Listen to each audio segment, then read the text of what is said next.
Commissariat provincial, il y a la police, il y a ville à Kinshasa, bakangi ba criminel pe bakuluna oyo bazali kotungisa population. Commissariat provincial, il y a la police, il y a ville à Kinshasa, oyo ekumba maka epai, il y a général Silvano Kasongo, boebake, mikolo oyo bazali kola la pongite, butu lokola moi, bazali ko chama yele, pona koluka ndenge nini, ya kusilisa kuluna pe criminalité oyo ezali awa na kati ya Kinshasa. Na yango boebake mikolo eleki na commissariat provincial ya la police ya ville ya Kinshasa ba présentaki ba kuluna na ba criminel oyo ba levaka batu na ba taxi oyo tobengaka awa catch na kati ya ville ya Kinshasa. Bino moko botala liboso ya commissaire provincial Silvano Kasongo ba présentaki ba kuluna pe ba criminel oyo basalaka ba opération ya mabepe ya koboma batu awa na kati ya ville ya Kinshasa. Bino moko boyoka kutu ndenge balobaki bakezwa mutuka comme express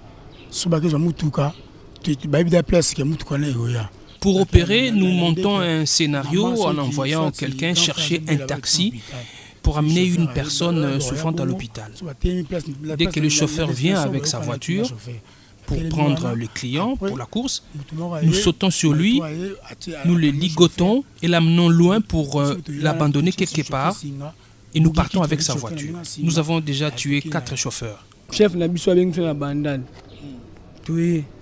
Nous opérons généralement dans la commune de Bandalungwa ou à Kintambo.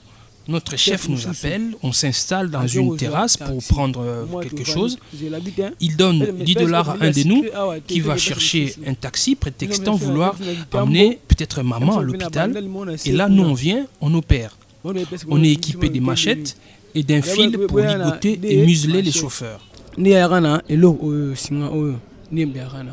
Tala awa tokosenga kaka na commissariat provincial ya la police ya ville ya Kinshasa oyo ekumba maka epai ya commissaire provincial Silvano Kasongo baba kisalisusu mayele pona koyeba ko traquer pe ko kanga bakuluna na ba criminel nyoso oyo bazali konyokola ba paisible citoyen awa na kati ya ville ya Kinshasa. La criminalité sera toujours là et la police fera toujours un effort pour l'endiguer.